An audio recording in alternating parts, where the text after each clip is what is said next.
Good afternoon, and welcome to this League of Women Voters of Greater Hartford panel discussion, End-of-Life Decisions, Issues, Challenges, and Options.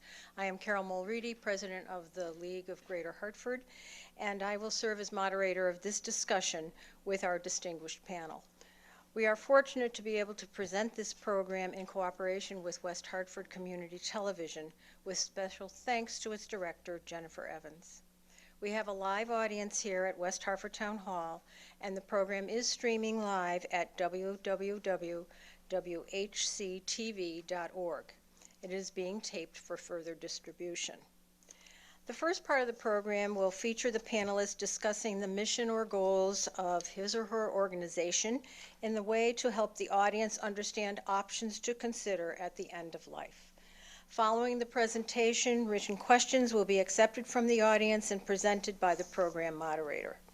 As background, legislation proposed in the Connecticut General Assembly, specifically House Bill 7015, an act concerning aid in dying for terminally ill patients, brought the topic to the attention of League members.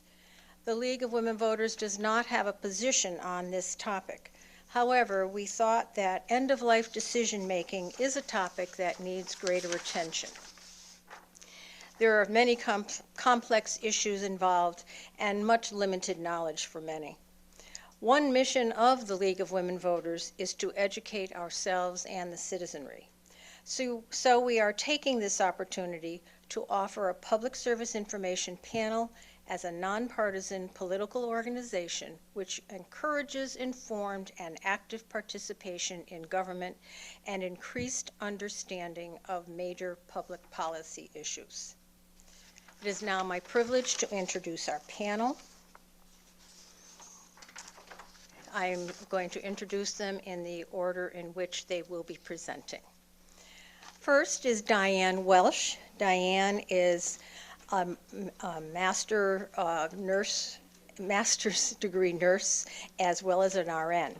She is presently the Director of Hospice and Palliative Care for Visiting Nurse and Health Services of Connecticut, a position she has held for the past 6 years. A native of Rhode Island, Dianne earned her Bachelor of Science degree in nursing from Rhode Island College and her master's degree from the University of Rhode Island. During her career in Rhode Island, she served as Director of Adult Services in a large community mental health center, and as the Clinical Director for the largest hospice agency in the state. After moving to Connecticut, Dianne was employed by VNA East as Director of Hospice and by Natchog Hospital as the Director of Quality Improvement prior to her present position at Visiting Nurse Health Services of Connecticut. Next, we have Stephen Mendelsohn from Second Thoughts, Connecticut. Stephen was psychiatrically mislabeled as a teenager when in fact he is autistic. He is an outspoken advocate on a variety of disability issues. He is responsible for research and social media for Second Thoughts, Connecticut, a disability rights organization opposed to the legalization of assisted suicide. He is also a member of the Connecticut Department of Public Health's Medical Orders for Life-Sustaining Treatment. MOLST is the abbreviation. So this is a task force. His work in this area led to Connecticut adopting the most robust patient protections against abuse and unintended death in any state's physician orders for life-sustaining treatment. Thank you both for being here. Next, we have Tim Appleton from Compassion and Choices. Tim Appleton is a veteran political operative and campaign staffer. He has served on the legislative staff of the Connecticut Senate Democrats and worked on the municipal, state, and federal campaigns of more than a dozen candidates. Tim's work has focused on digital media and maximizing social media platforms.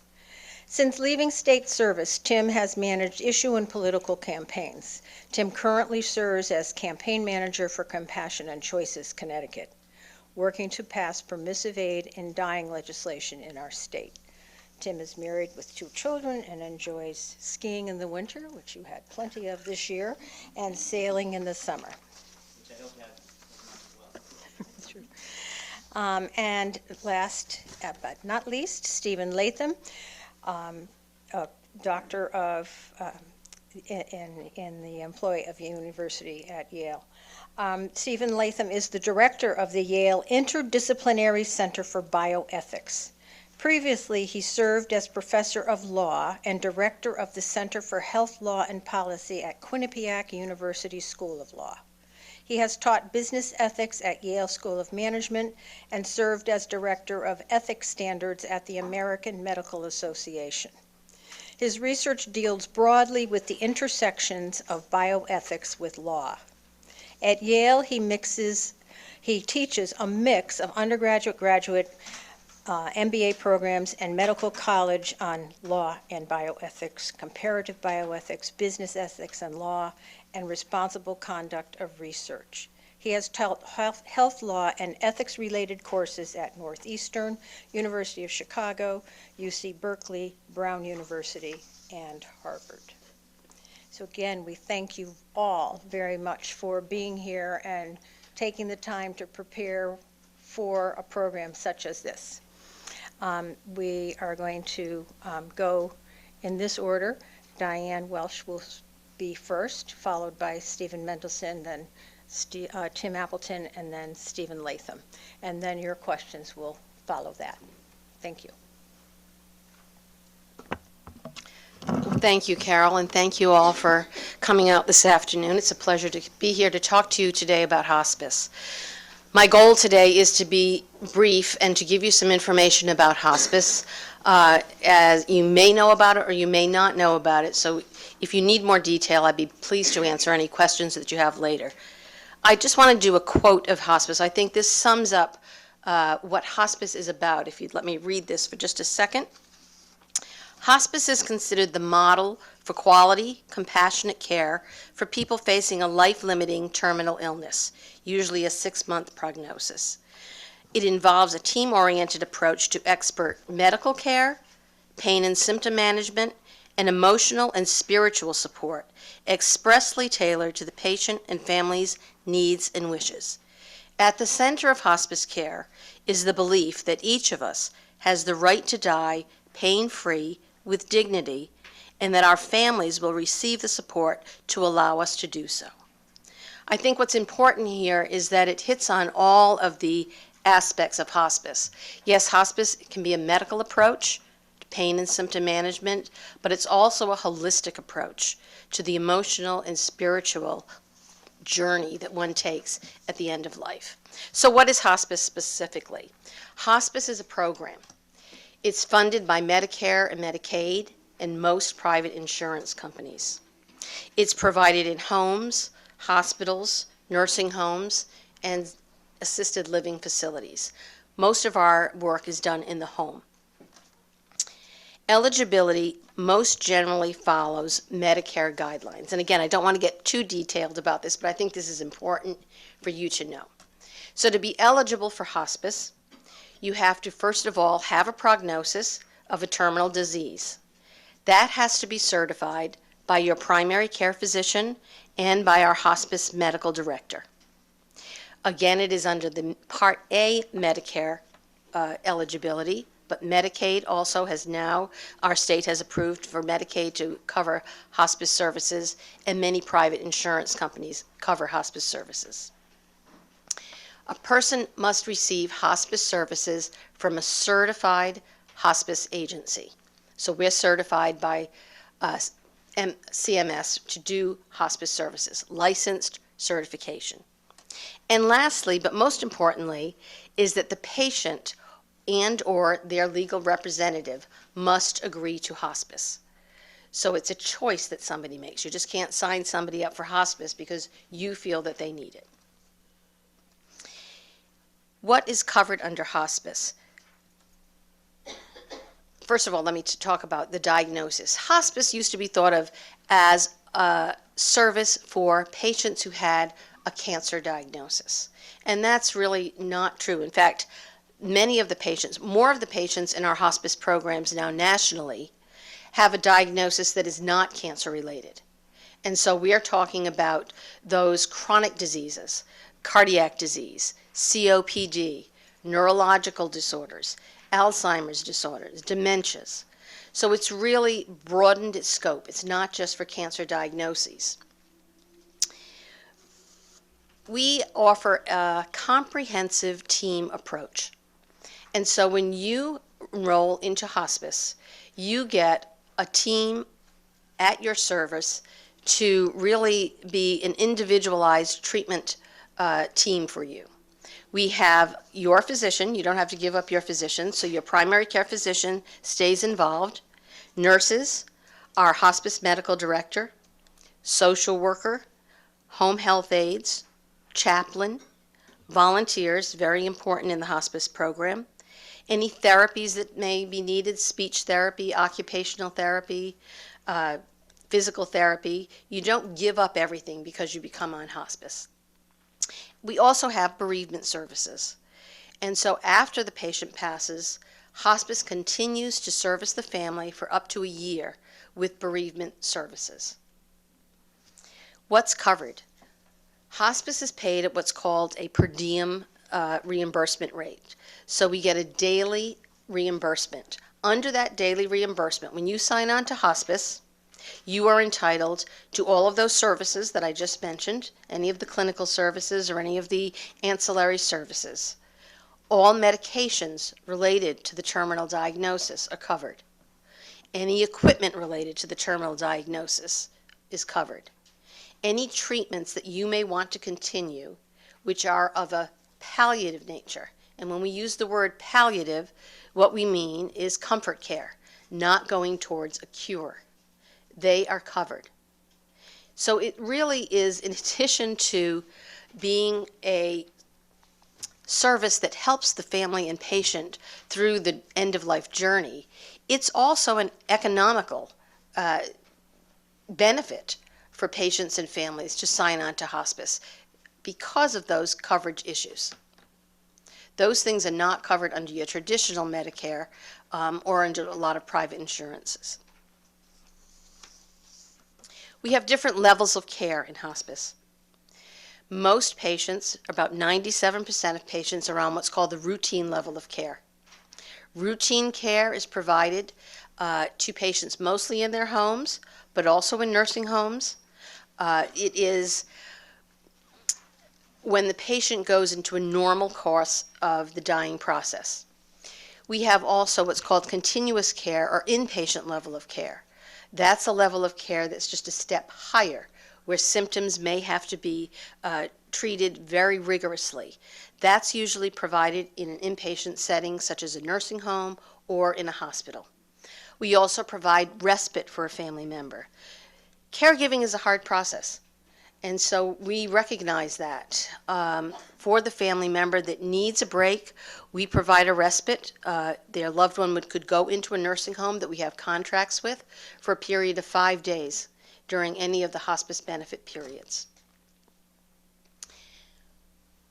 When somebody becomes very critically ill at the end of life, we also have what's called continuous care, where we can come into your home and be there almost 24 hours a day to help, again, the patient and the family members go through a difficult time at end of life.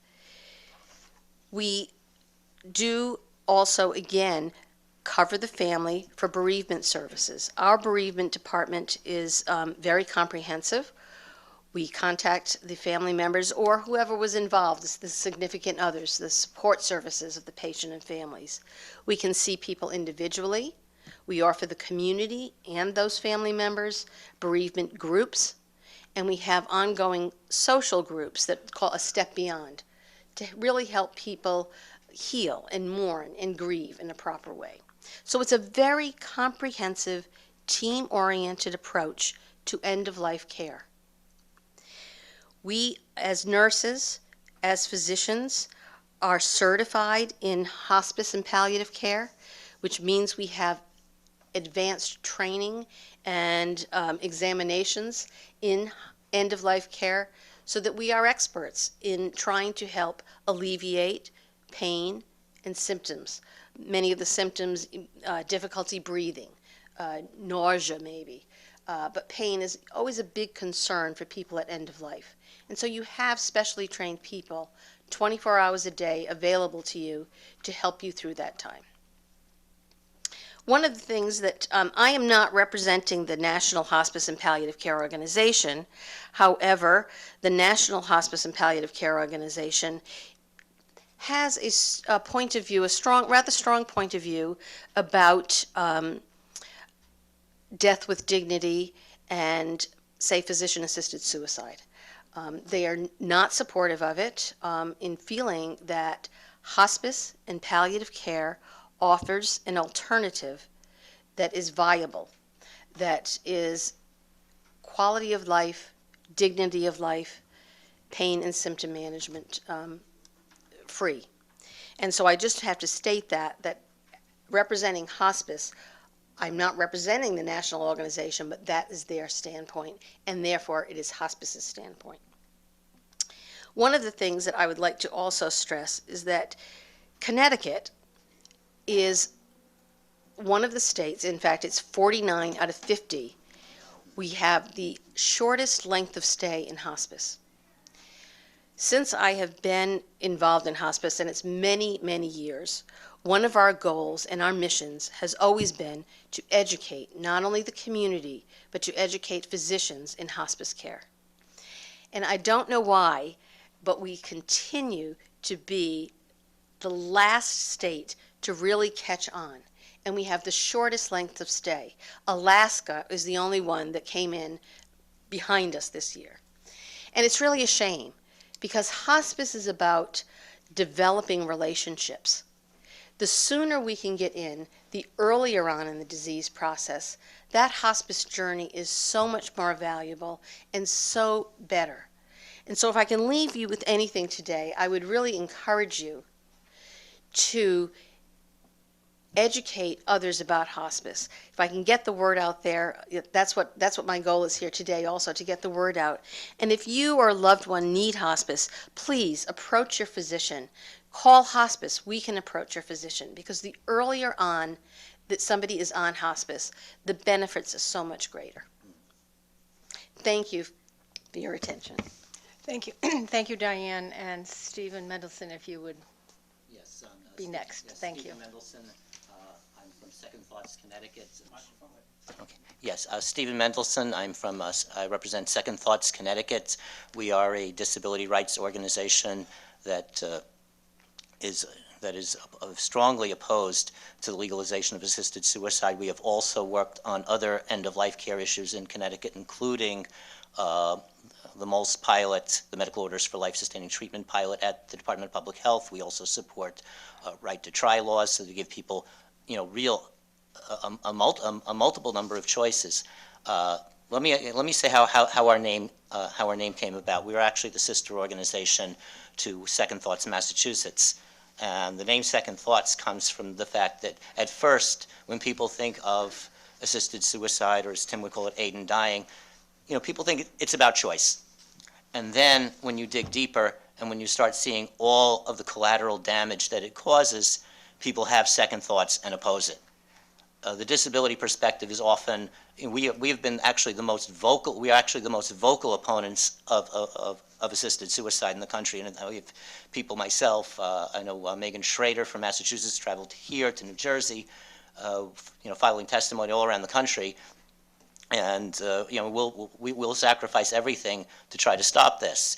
Now, unfortunately, this debate yesterday took a very unfortunate turn when a couple of people from Compassion and Choices started engaging in what sadly and only can be described as Catholic baiting. I really think it's very unfortunate. I think it's really an attempt to be able to distract attention from disability rights opposition. And being Jewish, I find it dangerously, sadly, very close to anti-Semitism. Substitute Jewish money for Catholic money, and I think the prejudice really comes out here. I'm really saddened by it. Getting back to why we oppose the bill, we oppose all of this. And again, there are a number of different reasons. We understand. We have had our own experiences of being deprived of autonomy and dignity, and so we understand what it's like. I'm a psychiatric survivor, and I know what it's like being threatened with loss of my freedom. One of the first problems we have with assisted suicide is misdiagnosis and incorrect prognosis. For 25 years, I was labeled paranoid schizophrenic. Nobody understood autism at the time.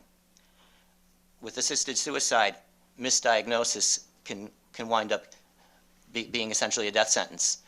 The fact is, we've had people could lose, years, even decades. We have Senator Ted Kennedy, who was given 2 to 4 months to live, and lived 15 productive months, witnessed the election of President Obama, and it was actually his widow, Victoria Kennedy, who wrote an op-ed in a number of Massachusetts newspapers saying how,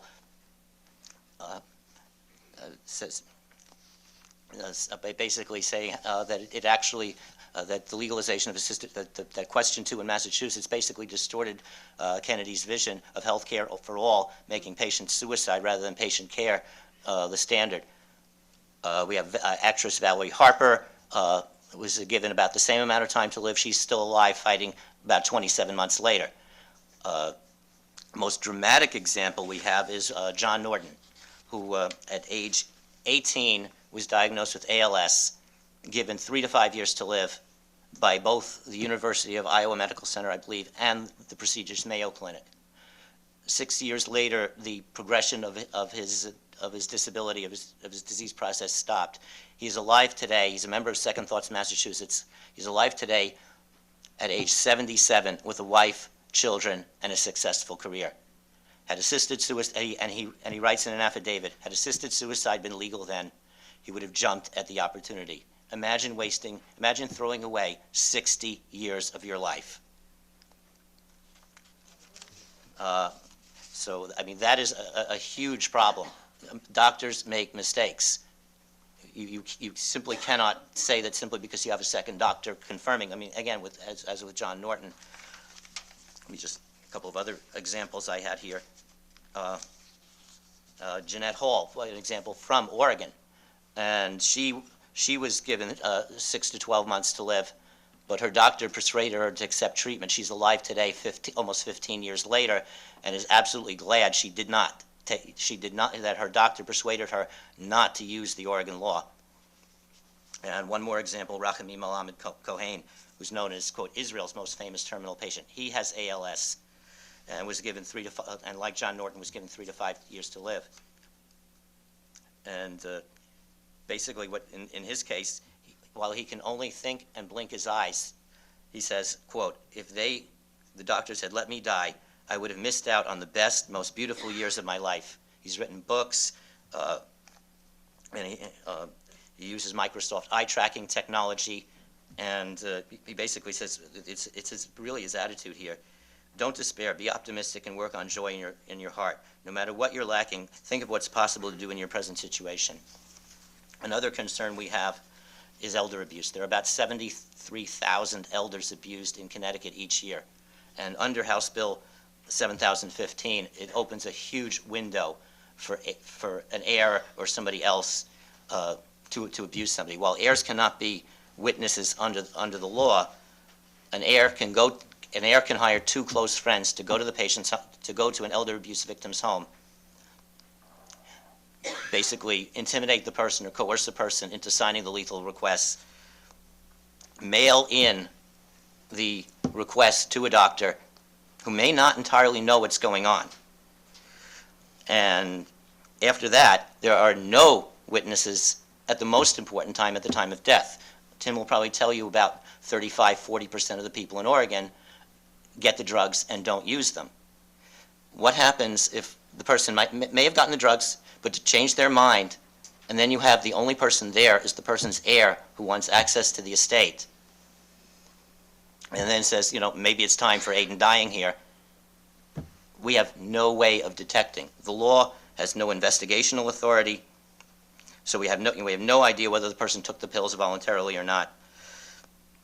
And most important is that in Section 9(6)b, doctors are required to falsify the death certificates, saying that the death occurred from the underlying disease, not from the lethal prescription.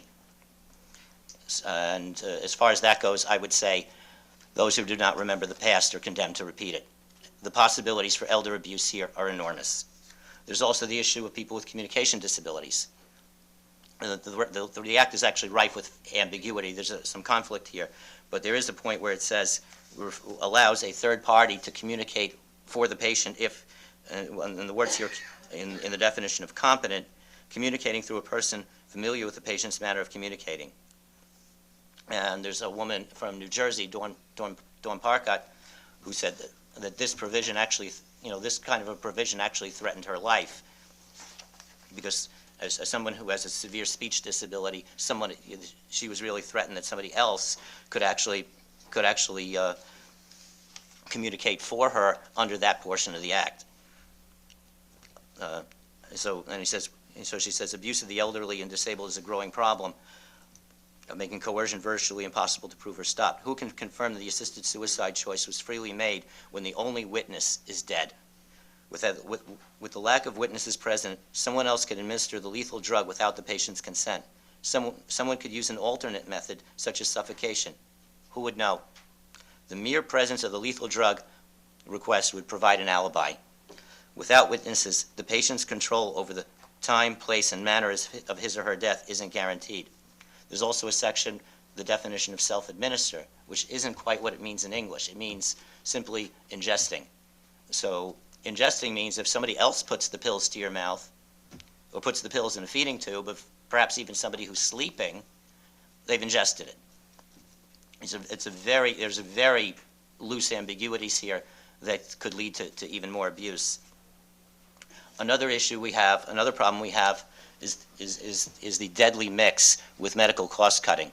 Once you put assisted suicide or aid in dying as a, quote, medical treatment option, it immediately becomes the cheapest treatment at about, say, $300. So basically, insurance companies or Medicaid can deny care and basically steer people to a choice that they would not have really wanted. A poignant example from Oregon is the case of Barbara Wagner and Randy Stroop. They were denied chemotherapy for their cancers under Oregon Medicaid, yet offered suicide drugs instead. Chillingly, the president of Compassion and Choices, Barbara Coombs, former HMO executive Barbara Coombs Lee, wrote an op-ed in the Oregonian defending Oregon's denial of Tarsava to Barbara Wagner, suggesting that government steer people away from curative care and towards either less aggressive treatment or to what we call death with dignity in Oregon. Indeed, my question too is, we testified in favor of right to try. And my question is, where's Compassion and Choices on that bill? Where was Compassion and Choices on the MOLS bill? We're involved in this broad range of end-of-life choices, and I'm just wondering whether this is about choice or about one choice. Another problem in Oregon is suicide contagion. According to the Centers for Disease Control, Oregon's already high suicide rate has increased much more than the national average. From 1999 until 2010, this is the period right after the Oregon Death with Dignity Act took effect, the rate of increase for people aged 35 to 64 was 49% in Oregon versus 28% nationally. Given the motto of Compassion and Choices and other right to die organizations is my life, my death, my choice, this shouldn't come as a surprise. Mercilessly bullied autistic and LGBT youth can pick up this message that my death is my choice, which has been displayed in the Capitol Concourse recently, and they can act on it. Those of us on the autism spectrum, like myself, can take messages like this very literally. Nikki Bacharach, the autistic daughter of Burt Bacharach and Angie Dickinson, committed suicide about 8 years ago. The statement her parents issued, quoted by Lisa Jo Rudy on About.com, quote, "She quietly and peacefully committed suicide to escape the ravages to her brain brought on by Asperger's."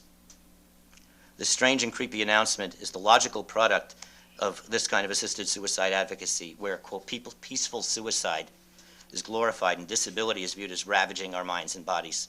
This is discrimination, and it's unacceptable. I'll just skip here. Okay, I'll just sum up here too. Another issue is family notification is recommended, it's not required. And then there's also the issue of expansion. Basically, the leaders of the Right to Die organizations, such as CNC, have announced very much that they want to expand by beyond 6 months, terminally ill and mentally competent. When CNC Compassionate Choices President Barbara Coombs-Lee came to Hartford last October, she declared her support for assisted suicide for people with dementia and cognitive disabilities unable to consent. CT News Junkie quoted her saying, quote, "It's an issue for another day, but no less compelling." Dr. Marcia Angel, the leading proponent of the defeated Massachusetts ballot question, recently wrote in the New Yorker Review of Books that she now favors non-voluntary euthanasia as well as assisted suicide. And Oregon is currently debating legislation, House Bill 3337, that would extend eligibility for assisted suicide from 6 months to a year. So if this bill were to pass, expansion could well move into the courts. It may be out of the hands of legislators. So in terms of possibly the ADA and possibly our state constitutional provisions on disability discrimination in Article 21. So what about the person with ALS who has a 6-month prognosis but has lost the ability to literally self-administer? Which is the rationale for the expansion bill in Oregon. What about people with Parkinson's disease who will have tremors for years before dying? What about people with communication disabilities who may not be able to make the request on their own? Grandma with dementia, severe psychiatric disability. Once this door is open, we can go exactly set down the same road as Belgium and the Netherlands. And for Compassionate Choices, it's simply an issue for another day, and for them, no less compelling. And those of us in the disability community, this is an issue of justice and civil rights. We should recall the Reverend Dr. Martin Luther King's dream, which we all have inherent dignity, and we don't need to die to get it. Thank you very much. You're welcome. Mr. Appleton. Carol, thank you very much for having me here today, and want to thank Dianne, Stephen, and Stephen for also joining me in this panel, and as well as the group assembled here today. Before I had prepared some remarks, but I feel compelled to state something very clearly. My grandfather, John Adams Appleton, was a brigadier general in the Second World War. He served on the staff of General Eisenhower and was a logistics officer, assuring that literally the trains after the invasion ran on time. My uncle also served in a different capacity in that war.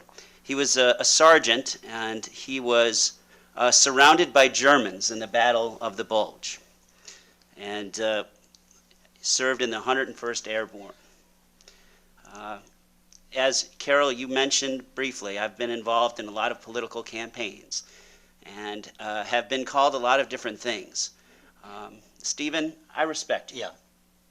I respect the position that you're in. I have not lived your life. Yeah. And I feel compelled to tell you that as our audience heard just moments ago, you leveling an attack on me as somehow anti-Semitic is an affront to me personally and to my family that have given so much to this country. So I appreciate your remarks, but I felt compelled to tell you that that was terribly offensive. So having said that, let's try to stick with facts here.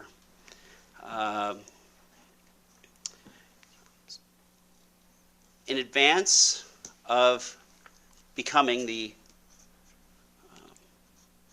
campaign manager for Compassionate Choices, I served at the General Assembly for 5 or 6 years, and in that role was fortunate enough to be included on many different debates and worked on a number of different pieces of legislation that most of us, all of us probably here today and watching on television at home, are familiar with. We're talking about repealing the death penalty. I was in the floor of the chamber of the Senate when that eventually was passed and eventually repealed. I worked on marriage equality when I was when I was a staffer in the Senate.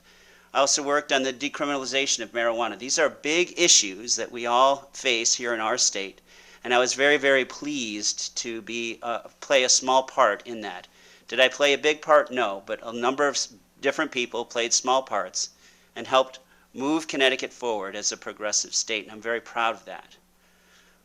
My last year as a staffer in the Connecticut General Assembly, an opportunity for a new job came up, the job of Compassionate Choices campaign manager.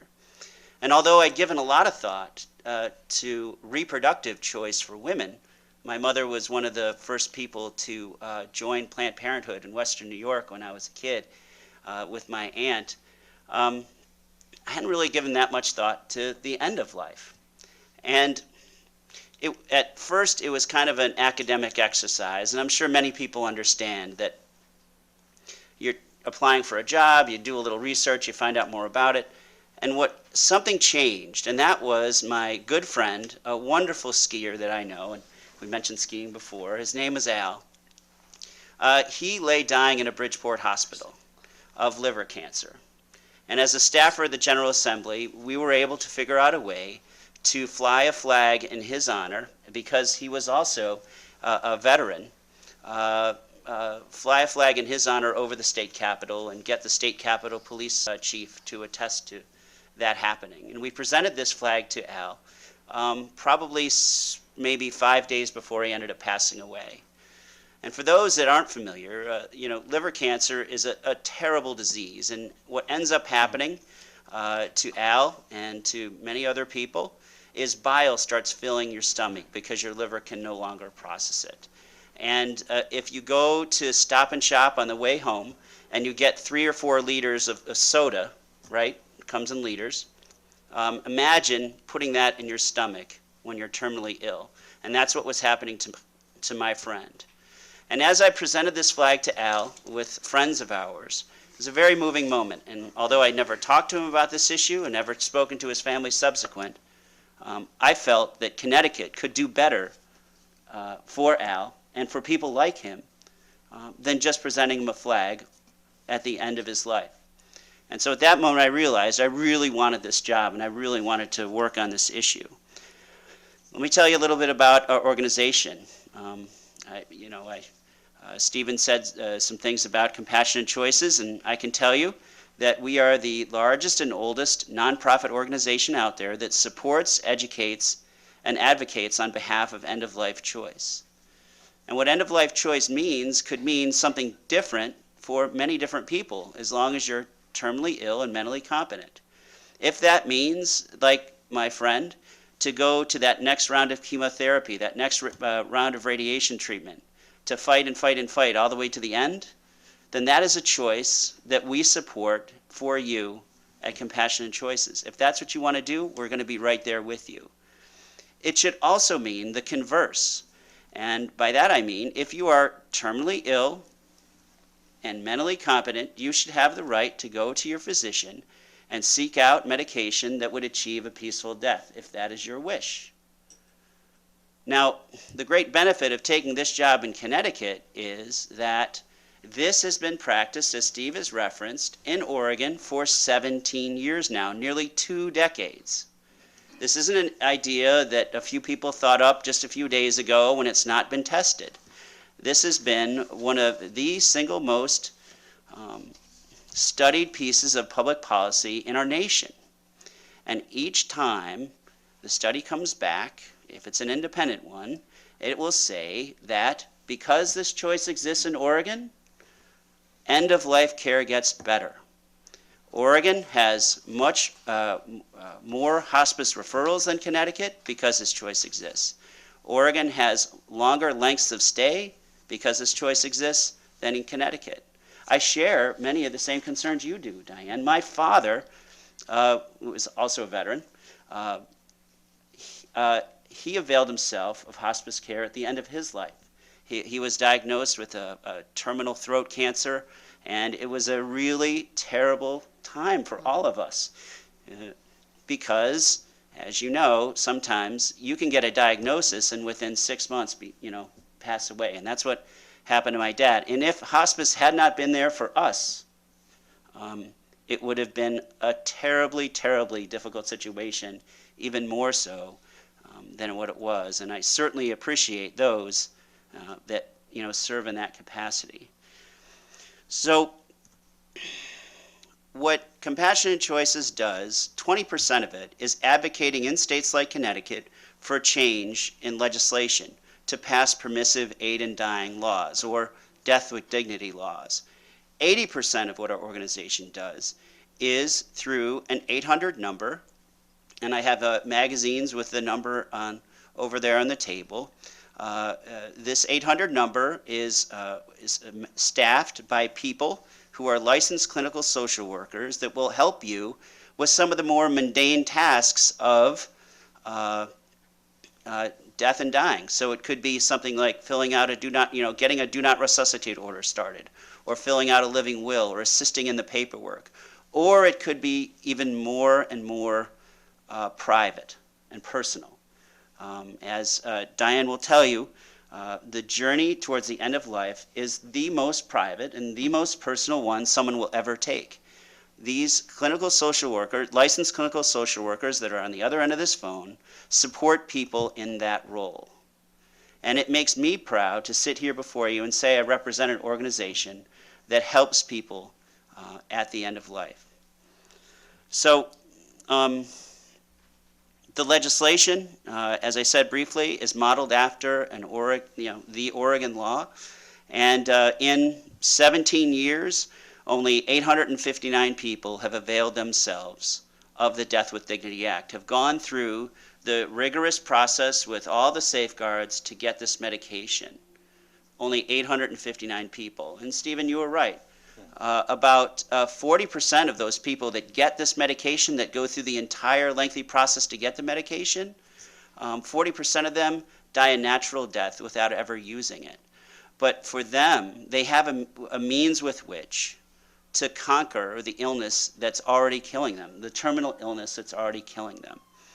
So I would also say that over 90% of those that go through this process and get this medication, over 90% of them are in hospice care. That's why I can tell you that the length of hospice stay is longer, more referrals take place. Over 95% of those that access this medication in Oregon, whether they take it or not, end up passing away at home. There are real objective benefits of this legislation. And I'm so very thankful to you, Carol, for affording us this opportunity and the League of Women Voters to discuss this issue. I would finish my remarks, if I have time, to tell you a quick story of two people. One person you may not have ever heard of, and one person you've probably heard of, especially if you've been following this debate. Let me start with Brittany Menard, the young woman who moved from California to Oregon in order to access aid in dying, or the Death with Dignity Act in Oregon. This is a 29-year-old woman who, right after her honeymoon, she'd just been married, right after her honeymoon, went to her physician because she would continually be having headaches. She comes out of that appointment with a diagnosis of incurable terminal brain cancer. And if you looked at her MRI scan, as many people did, you saw half of her brain completely full of tumor. So she does what any 29-year-old woman does. She goes out to the internet. I want to find out more about what this is. And she realizes that her choices are slim to none in California. She could choose to starve herself to death if that's what she wanted to do, or she could make sure that she had a very, very liberal prescription of morphine. But she wanted more options. So she had within her means the opportunity to move from California to Oregon. She establishes residency there. She finds new physicians there. These physicians, both of them as part of the Death with Dignity Act in Oregon, both concur that she is mentally competent and terminally ill. She waits the 15-day waiting period and goes through the entire rigorous process of safeguards. Then she gets her medication. What she does next is breathtaking to me. When I know when we were going through my dad's journey, it was all about my dad and helping him. But for Brittany Menard, it was something a little bit different and breathtaking. She decided that she shouldn't have had to move from California to Oregon, and she was going to do something about it. So she contacted her friends that she had in media in New York, and they put together a 6-minute video. That video was viewed probably now over 15 million times. She also contacted us at Compassionate Choices, and we helped her do an interview with People magazine. That issue of People magazine, and I have it in my bag somewhere here in this room, sold more copies than the edition of Kim Kardashian and Kanye West's wedding. So what her advocacy has done is taken this conversation from a few different people, not really talking about it too much. Now it's in the mainstream. And we feel very confident that because of that, this legislation will pass. And quickly, let me tell you a story about someone you don't know. You probably wouldn't know at all. His name is Tom. His mother was in and out of a hospital the last month of her life 6 or 7 times. When Tom got a call from his mother the last time, he knew that because she had a do not resuscitate order and a living will, and the way she was talking to him about, this is really close to the end of my lifetime, I need you to come and get me, that things were changing for her. And when he got home with his mother, assisted her home, what he found out was something that perhaps some in this room know can happen, that his mother was now hoarding medication. Can you imagine? So she was hoarding medication and asked him to help her cut these pills up.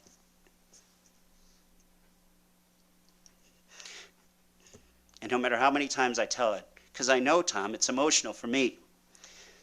So she ends up taking this medication that he assisted her in cutting up, and he ends up calling the mortuary, and they end up calling the police.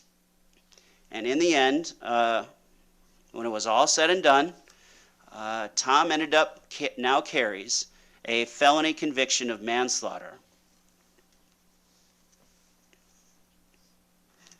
And what Tom has said to me and to the members of the Public Health Committee where we had this bill before, he said, my choice was following my mother's dying wish or following the law.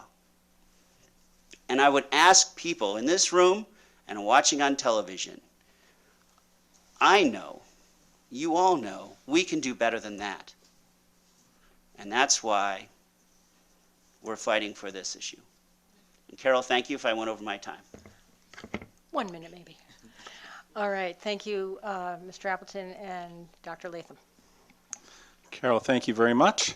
And thank you very much to the League of Women Voters of Greater Hartford. I said when you first got in touch with me that my mom had been active in the League in Manchester, Connecticut when I was growing up, and I am a longtime admirer of the organization and of the education that it can bring to people.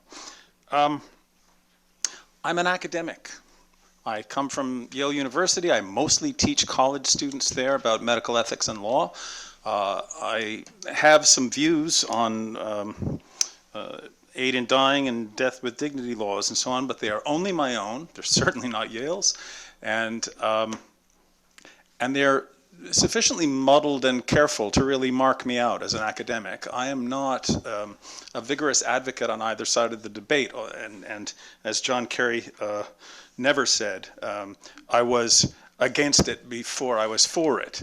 When Oregon was first looking at what was then called physician-assisted suicide, I was director of ethics standards at the American Medical Association, and I was opposed to the idea because I was afraid that assistance in suicide would be given to people instead of good end-of-life care. And I was particularly worried that assisted suicide would be given to people who were of lower socioeconomic status, maybe people for whom English was not the first language, people, in other words, who might have a difficult time communicating with their physicians, because giving someone good end-of-life care involves a lot of communication and a lot of hard work. And I was afraid that physicians would shy away from that hard work and offer people assisted suicide in a biased sort of way. That turns out not to have happened, I will say. And I now realize that I was incorrect in my reasoning for opposition back in the middle 90s. It turns out that in the Oregon program, the people who go through the process of getting the pills to help themselves die are overwhelmingly pretty well educated, urban dwellers. They're married, not single. They're basically from the West Coast and the big cities in Oregon.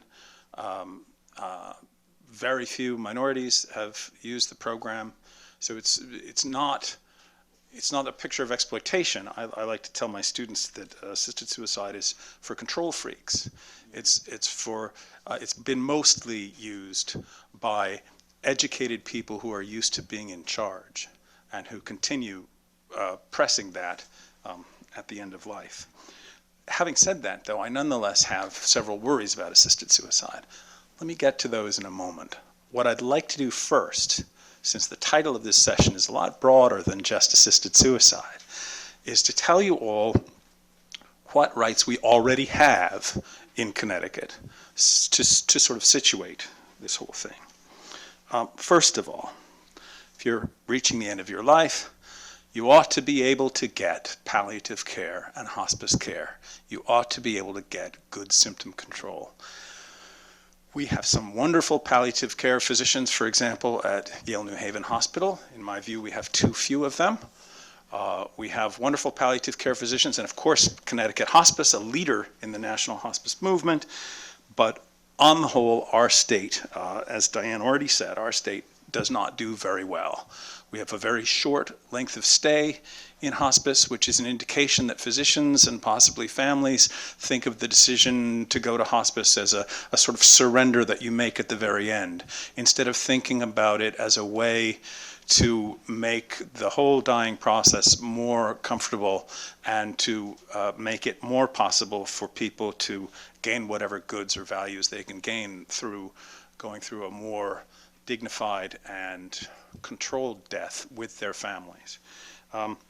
We've got relatively poor home hospice penetration compared to other states. We don't do a good enough job of giving people symptom control at the end of life. And we should do better. We have, like every state has though, we give considerable rights to competent dying patients to call the shots. You can say no to life-sustaining, life-saving medication if you want to say no to it. So if you think about the person like my late mother-in-law who was in the late stages of ALS, it's true that she could not take advantage of the Death with Dignity Act in Oregon because she was no longer capable of taking her own life by using an orally administered medication. But she could, if she wanted to, have a ventilator withdrawn or have artificial nutrition and hydration withdrawn. I don't like to hear that referred to as starving oneself, since it's the dehydration that causes the death rather than the withdrawal of the food. And in fact, the dehydration is not, as ways to go are ranked, dehydration is not a bad one. So a competent patient can say no to life-sustaining treatment, can have that treatment withheld or withdrawn. If the patient has lost competence, in Connecticut as in other states, the patient can leave an advance directive, and the medical team will generally honor that advance directive, particularly if it's clear enough on the issues at stake. And now we have the pilot program that Stephen spoke about, the MOLST program, which I'm also lucky enough to be involved in helping develop. Stephen's on the task force and I'm on the advisory committee. But that is a form of advance directive that is entered, it's going to be piloted in Connecticut, and we're going to see how it works. But if it does work out and it expands to the whole state, what will happen is that's a form of advance directive that will actually enter your medical record as a doctor's order, so that it will move with you and with your medical record, and it will, if your advance directive is an authoritative suggestion about what you would want, a MOLST is an order about what the doctor is telling anyone who cares for you to do about your end-of-life care. You can also, in Connecticut, appoint someone else to have your power of attorney for end-of-life decision-making. And that person then, if you've appointed that person, is in the driver's seat and can make decisions for you. So we have quite a range of reasonable options, but I think we ought to do better on pain control and hospice care availability and penetration and use. I think we need to educate physicians about hospice not being a way of surrendering. I think we need to educate physicians about the fact that palliative care is a real specialty, and it is not an insult to them if you call a palliative care consult. The palliative care doctor knows something more about a particular specialty than your oncologist knows or your regular family physician knows. And sometimes physicians are a little bit reluctant to call in someone in the specialty because it's an admission of weakness, and they think, I learned about pain control in medical school. No, palliative care is a real specialty. They know what they're doing, and they can make the end of life so much more bearable and therefore also meaningful and memorable in a good way. Now, having said all these things that we can do already in Connecticut, let me mention two things that we can't. One is euthanasia. When we talk about euthanasia in bioethics, we're generally talking about a third party, usually a physician, administering a lethal agent. It's the needle to the arm. Euthanasia is permitted in Belgium and the Netherlands.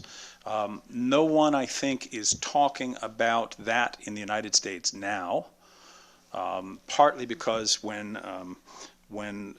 in the middle 1990s, when there were lots of public debate in California and Oregon and Washington state about physician-assisted suicide laws, public opinion pollsters from the pro side learned that the image of a physician with a needle was very scary to people, and so they very deliberately tried to distance themselves from that, and that is not anyone's goal, nor is it legal in any state in the United States for a physician to euthanize anyone. No one's really talking about that, and that's certainly not what's contemplated in the bill. The other thing that isn't allowed is what I think, for clarity, can be called physician-assisted suicide, because it involves a physician writing for you a prescription for a lethal dose of medication, which you then take in order to end your own life, rather than live through the last few painful or difficult months of your terminal illness. Some people object to the language of physician-assisted suicide, I think because of the negative connotation of the term suicide. I think that there can be a rational suicide, and that physician-assisted suicide is one such thing. But I understand physician-assisted suicide as one way to achieve a death with dignity.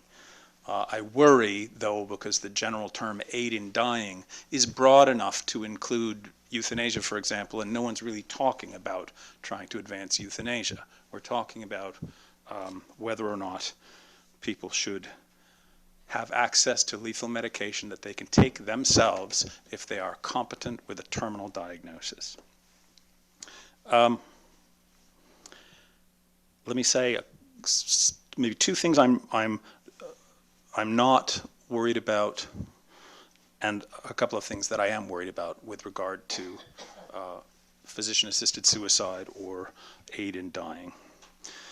I'm not worried right now about expansion, about how this is the top of the slippery slope that will end in the duty to die and discriminatory killing and euthanization and so on.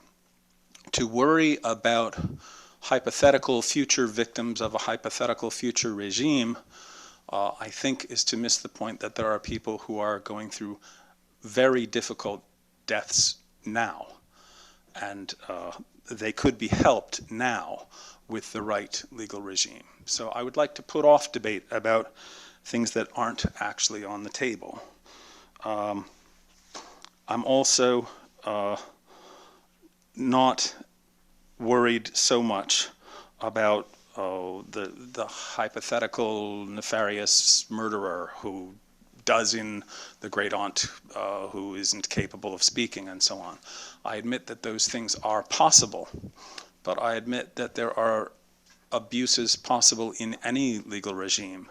And at the moment, the thing that worries me more is the overwhelming number of people who are dying of cancers who cannot achieve good control of their dying symptoms and who are being denied access to a right to assisted suicide. It was already mentioned, Tim mentioned the number of people in Oregon who have used the program, and that a large percentage of them get the pills and then don't use the pills because they've got that sort of security blanket. If it gets really bad now, I know how I'm going to get through this.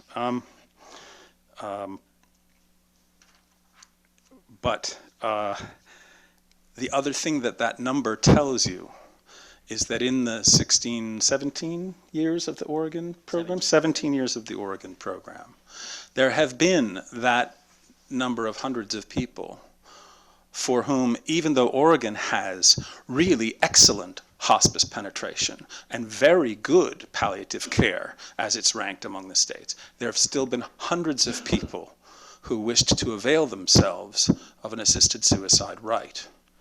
And that shows you that there are ways of facing the end of life that really can't be controlled with the medical armamenta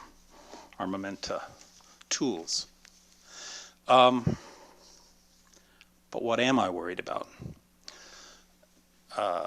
The decision whether or not to refer someone to a psychiatrist for a psychiatrist evaluation for depression is one that in Oregon, as in the pending Connecticut bill as it's currently framed, is left to the treating physician.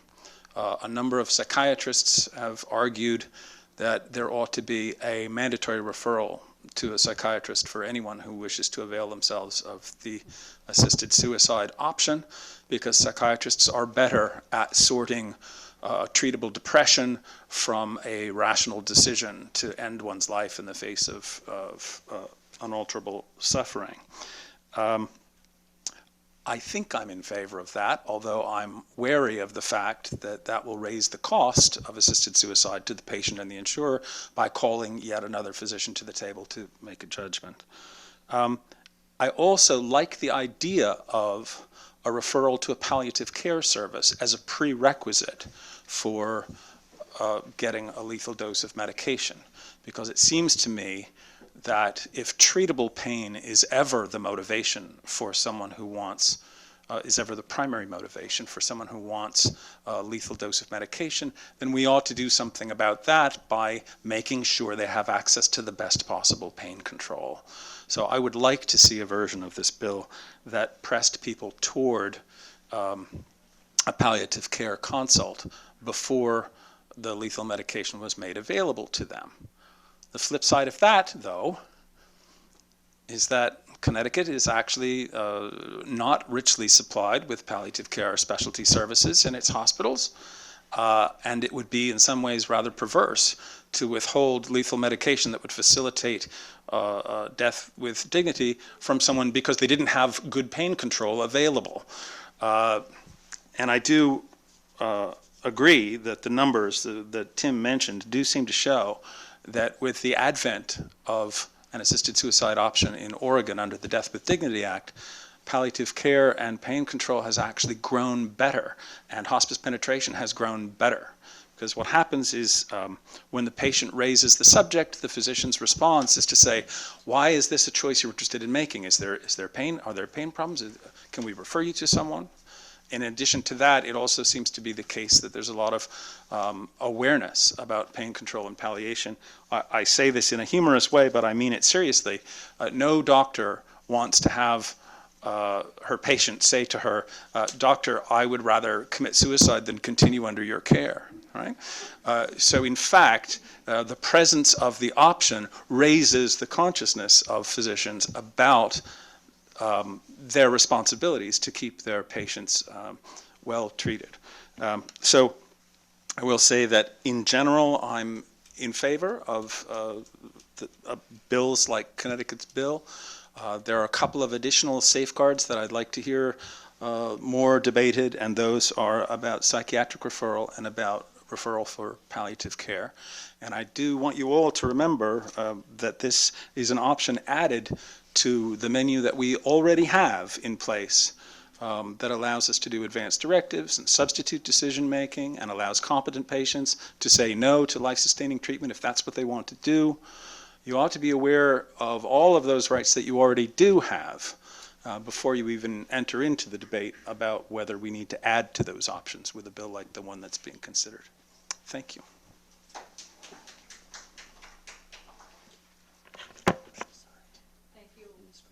Thank you to all of our panelists for a very informative and challenging discussion, I think, for many of us. We do have a few questions from the audience. Thank you. What is the distinction, if any, between palliative care and hospice care? And going along with that, what is the right time to start palliative care? Should we start with Dianne to answer that? This is a question that comes up a lot. Palliative care is a new term to many people. You may have heard about hospice. Let's look at it. Palliative care on a very broad spectrum is comfort care. When cure is no longer the option, palliative care is brought in. Again, to palliate means to alleviate symptoms. And so palliative care takes on a much broader spectrum than hospice. Hospice employs palliative care, comfort care. So all hospice is palliative care, but all palliative care is not hospice. So when you look at the broader term, palliative, those are programs that are started much earlier along the course of a trajectory of illness than hospice is. For example, we have a palliative care home program that treats those patients with life-limiting illnesses. They may have several years to live. They may be the person that has a diagnosis where they're getting, say, chemotherapy or radiation, but it's in a palliative nature. It's not going to cure the disease, but it's going to help alleviate some symptoms. Along that trajectory then comes hospice. Hospice is usually determined to be 6 months or less should the illness run its normal course. I have to tell you that many hospice patients are in the hospice, the strict hospice program, much longer than 6 months. I know it sometimes can be confusing, but palliative is at this end of the spectrum, hospice is here. Palliative care is always comfort care versus aggressive treatment for a cure. Okay, thank you. Anyone else want to comment? Yeah, I'll comment. Everybody. All right, Stephen. Basically, I mostly agree here. I think one of the problems is we don't start palliative care and hospice. We need a lot more focus on that. One thing I want to point out in Oregon is that actually after the Death with Dignity Act was implemented, palliative care actually got worse. People actually had more pain, according to an article in the Oregonian from an Oregon Health Sciences University study dated. It was dated July 23, 2004. The author was Don Colburn. And it says the pain relief for dying patients in Oregon has not kept up with rising expectations and may have even faltered in recent years. So there are certainly studies. I mean, people originally thought, that this would be a benefit, but there are also studies that show exactly the opposite in Oregon. But let me also, I just want to quickly, because, I mean, so sometimes it's sometimes difficult for me to get personal, but my father passed away 4.5 years ago. The day of the public hearing was actually would have been his 80th birthday, and he only had hospice for about 2 weeks or so, and it would have been a lot better had he had more. But I also remember my mother and my brother, who lovingly, in his last days, this is the day after Yom Kippur, and they lovingly took him from his chair, and we had to hold him down in his chair because he wasn't giving up. He was trying to get up out of his chair, and we didn't want him to hit his head. And so they took him lovingly from, and the hospice folks were there, and they took him from there over to a wheelchair to the bathroom. And that's how you care for somebody at the end of life. We didn't put my dad down like a dog. And one of the arguments that we hear in this debate is what might be called the pet theory, that we treat people at the end of life, that we treat dogs and cats better than people at the end of life. And actually, Stephen Drake of Not Dead Yet and co-author with Dick Sopsey, an article titled "Let's Put This Pet Theory to Sleep," because the reasons why we put dogs down and cats down are because they're unwanted, because they have behavior problems, and that's not a good, that's not a loving, good reason for just putting people down, for putting our fellow creatures down. We should not be treating human beings like that. It's precisely the interdependence, the caring. The Reverend Dr. Martin Luther King Jr., letter from a Birmingham jail, and he said, people remember the line, "Injustice anywhere is a threat to justice everywhere." They forget the next two sentences. We are caught in an inescapable web of mutuality, tied in a single garment of destiny. Whatever affects one directly affects all indirectly. We're really networked and interdependent. To say, my death is just about me and it's not about family and community, I think that's a serious problem in this debate. And I think that's something that really needs to be addressed. Thank you. Dr. Latham. A couple of things. I want to disagree with Dianne on one point. She said palliative care was when cure was no longer an option.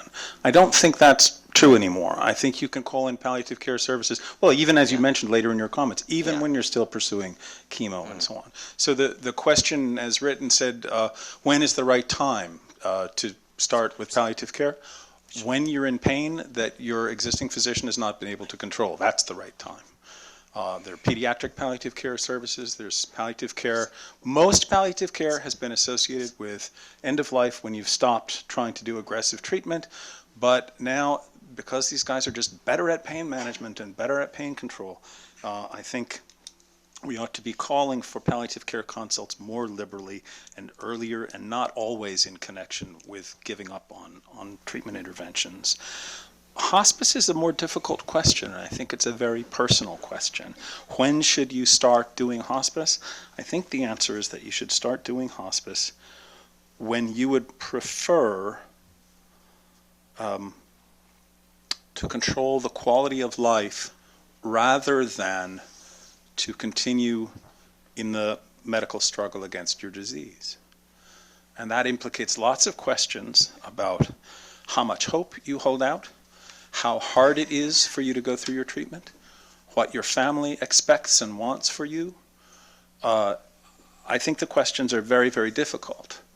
But the choice to go into hospice shouldn't be delayed until you throw up your hands and say, oh, well, we've tried everything and now this person's going to die. Or it can be delayed until that point if that's the result of a conscious choice.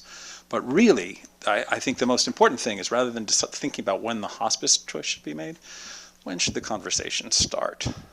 You should be talking with your loved ones about what your priorities are and whether you care more about battling the disease or whether you care more about having some pain-free days to have conversations with people and who you'd like to have at the bedside. And when should you do that? I like to say dying is a process. It's done in groups. Start now. And no one's talking about putting people down. You put down an animal who is incapable of consenting to being put down, among other things. And assisted suicide law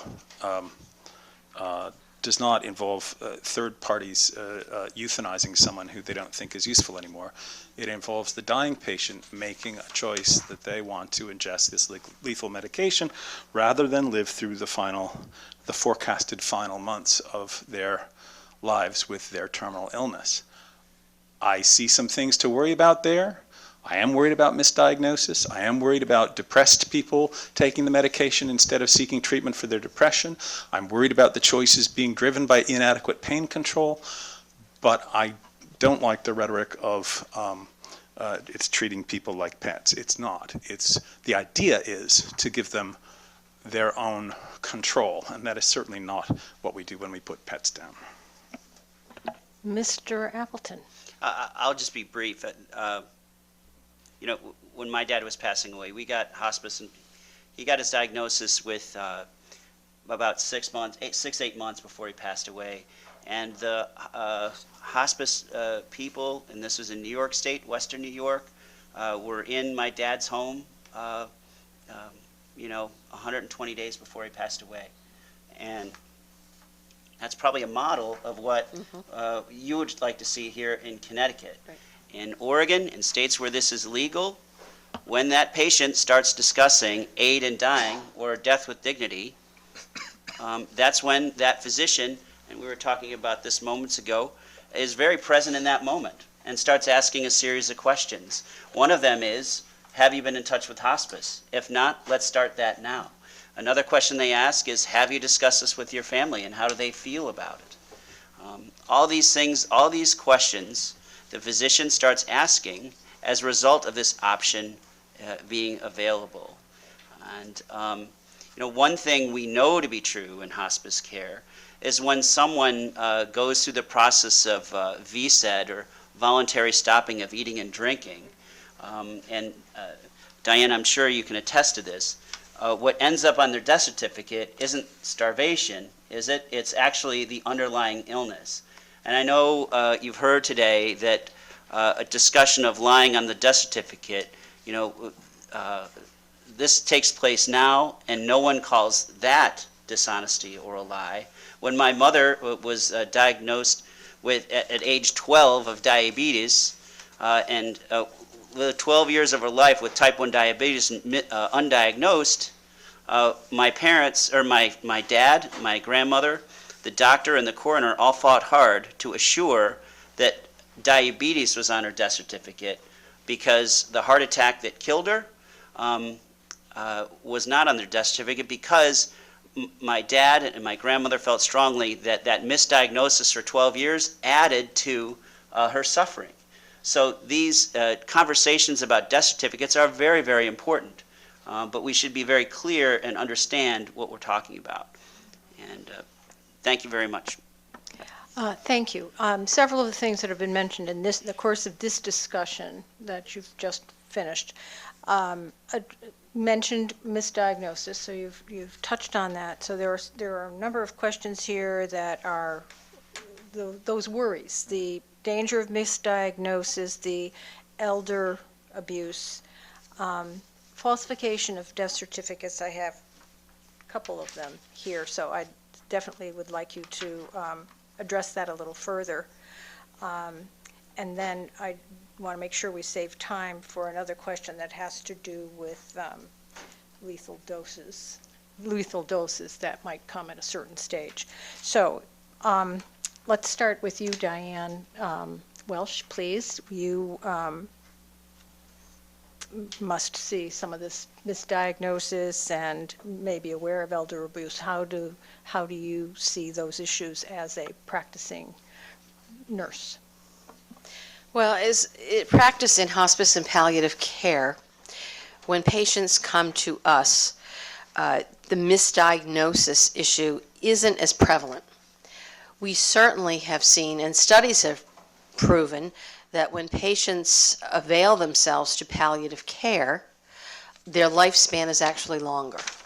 And even if that's only 2 months, that's 2 more months of quality of life. And so misdiagnosis is, again, not something that we deal with a lot. However, having said that, we do have several patients in our, once you sign on to hospice, doesn't mean that you can never get off hospice. So we have had several patients.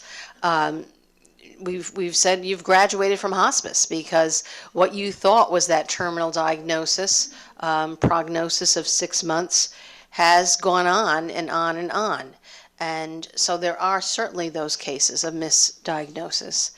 Elder abuse, we certainly deal with patients who are living with their families, who we would question about the treatment of that patient.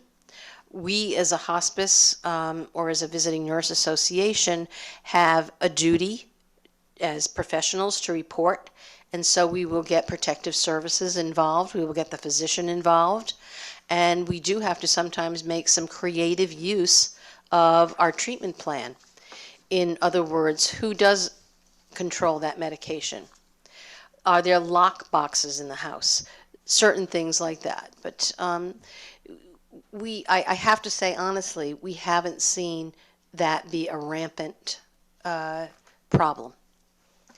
Okay, Mr. Mendelsohn. Yeah, I want to respond here. I have a 6-page document that was submitted by Marilyn Golden as Which you won't read, right? Yeah, well, just short parts of it here, but it deals with doctor shopping. So the example of Kay Cheney, who she died even though several doctors were concerned she lacked competence and she was pressured by her daughter. In terms of elder disability abuse, there's the case of Thomas Middleton, who was diagnosed with ALS, moved into the home of Tammy Sawyer in July 2008, and died under the Oregon law. Middleton had named Sawyer his estate trustee and put his home in her trust. 2 days after Thomas Middleton died, Sawyer listed the property for sale and deposited $90,000 into her own account. It took a federal investigation into real estate fraud to expose this abuse. Sawyer was indicted for first-degree criminal mistreatment and first-degree aggravated theft, partly over criminal mistreatment of Thomas Middleton. But the Oregon state agency responsible for the assisted suicide law never even noticed. We only found out about this because of these real estate transactions, not through any program safeguards. And again, we have a ton of different cases here. Patrick Matheny died even though he wasn't physically able to take the drugs without assistance. Michael Freeland, even though he had a long history of depression and suicide attempts. So there's actually a fairly long list of problems in Oregon, and it's really difficult to see how people can say there have been no abuses in terms of elder abuse or any of these other problems. Okay, thank you. Mr. Appleton or Yeah, Dr. Latham? I'd like to have an opportunity to respond to that. I think it's very important. If what Mr. Mendelsohn alleges, and it's pretty grave, if it were true, I'm sure he has some arrest records, some indictments, and some convictions. You reference Ms. Sawyer.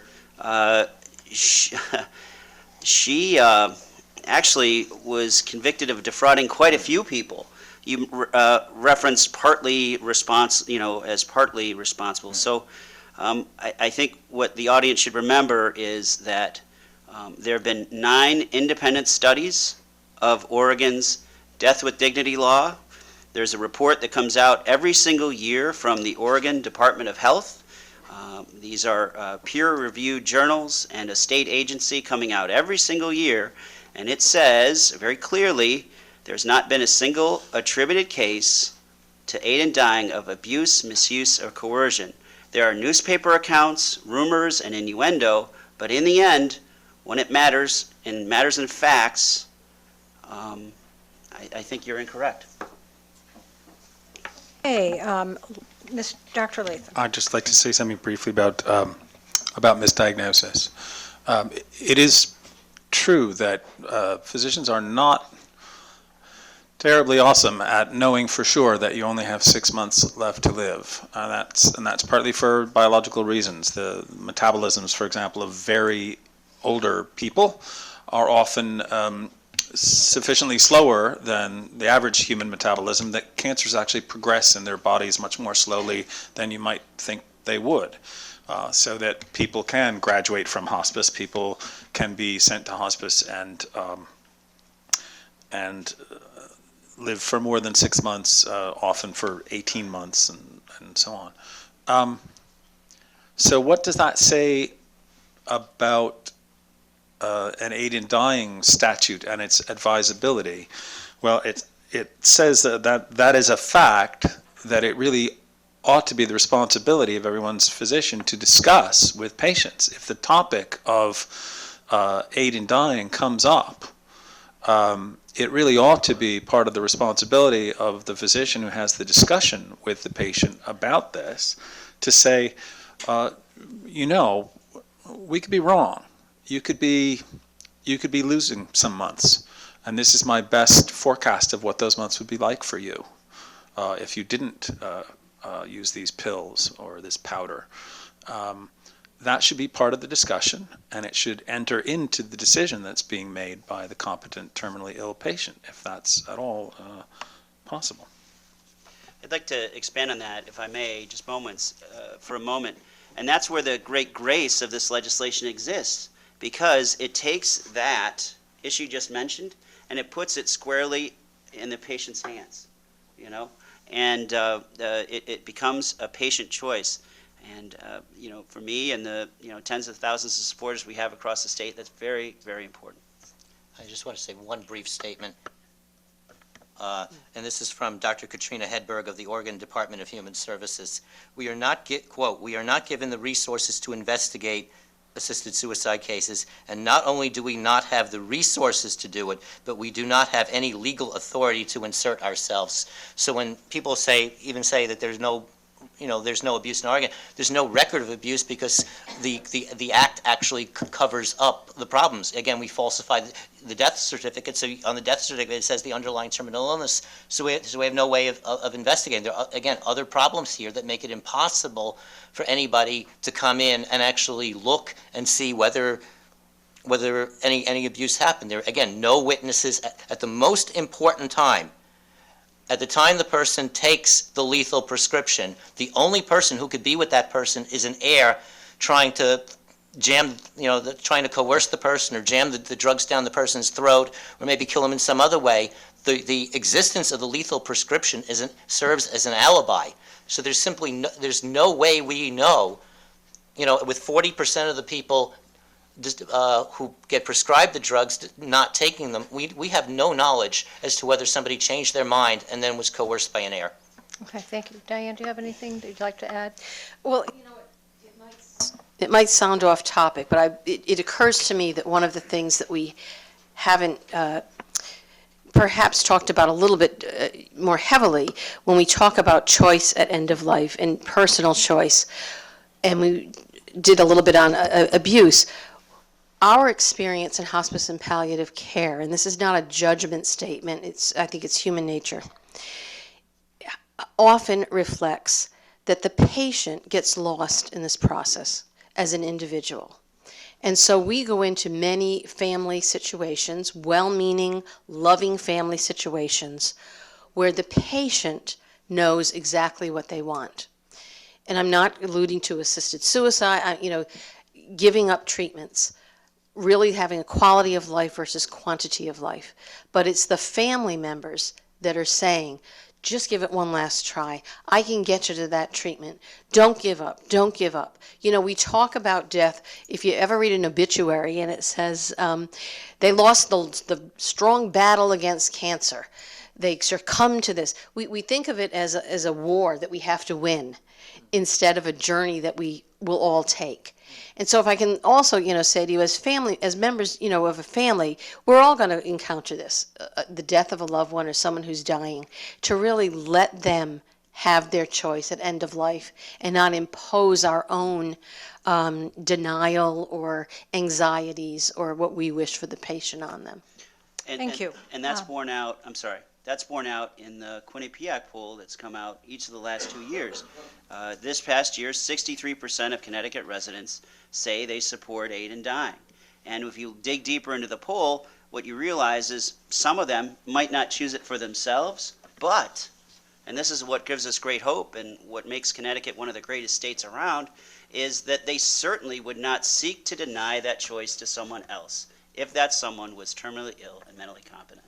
I'll just say Marist has a very different result. They've showed that 55% actually, people were given 4 options of what people, and the majority opposed allowing doctors to prescribe lethal drugs to patients. So, you know, in some ways, in terms of polls, the only one that counts is Election Day. And in Massachusetts, the polls were registering 68-20 in September of 2012. And that ballot measure lost 51-49 because Massachusetts voters had second thoughts. I'm going to ask another Massachusetts question. voters had, I'm sorry. Oh, excuse me, Mr. I Appleton. apologize. You may have a chance to Yep. come back at this, but Yep, I I'd will. like to get to another question.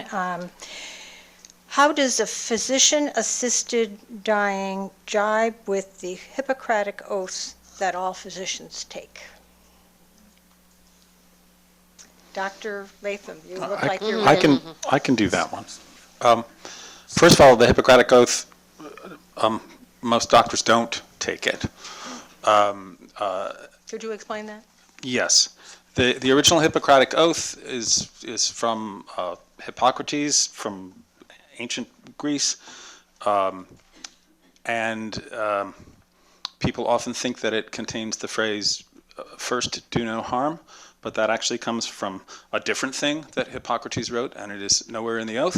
The oath prohibits giving a woman a particular kind of medication to induce abortion. It also prohibits surgery, because at that time surgery was done by people who weren't part of the Hippocratic medical tradition. The actual original Greek Hippocratic Oath, as we've received it in translation, is kind of hopelessly out of date and belongs to its period. There have been several different versions of Hippocratic Oath written in more modern times. At Yale, the students in each graduating medical school class get together, and as part of a kind of a professional consciousness building exercise, they get together and write their own oath that they recite together at each graduation, and you can find all of the oaths that they've composed for themselves on the Yale Medical School website. So first of all, physicians don't take the Hippocratic Oath. Secondly, if what's meant by the question, and I think this is probably what the question really means, is how does giving someone medication to make them die jibe with the traditional role of doctor as healer who's not supposed to harm? I think that's a very good and very legitimate question. I wouldn't want to frame it in terms of Hippocrates, but I think it's a very important question. And I think one kind of answer is to say that there's a very strong kind of role morality for doctors that says doctors should not be ever in the business of bringing about death intentionally.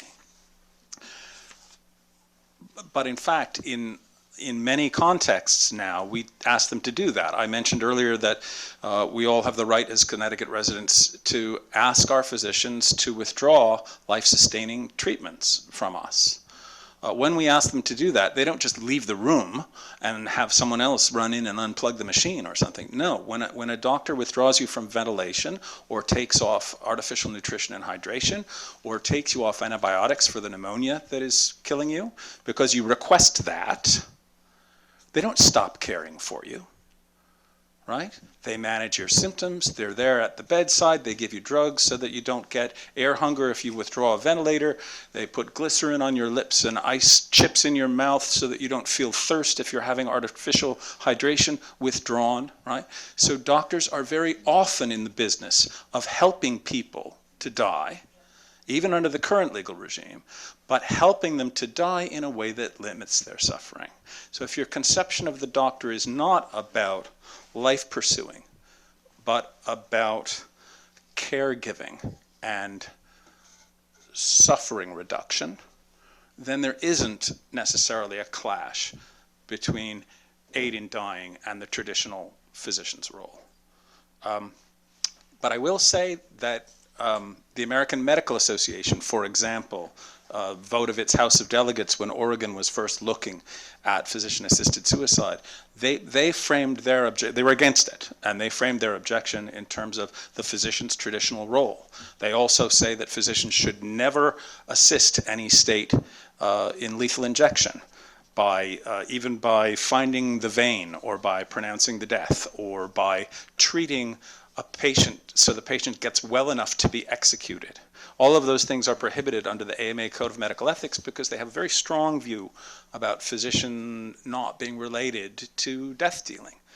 But a competing view is about physicians helping manage people's suffering. So.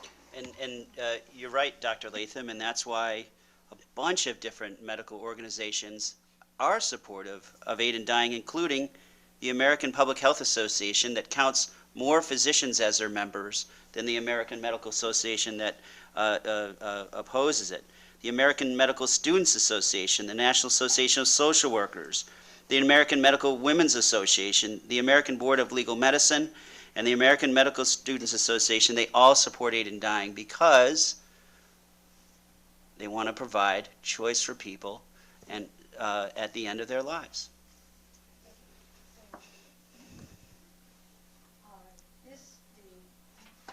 The question that I said we would make sure we addressed has to do with the requiring physicians to sign a death certificate that says that the underlying condition or something likely like that is what is written on it rather than the medicine. Yeah, thank you for coming back. And the question was specifically addressed to you, Mr. Appleton, so if Right. you would start and others Sure. could So respond. I touched on it briefly. My mother was diagnosed, took her 12 years.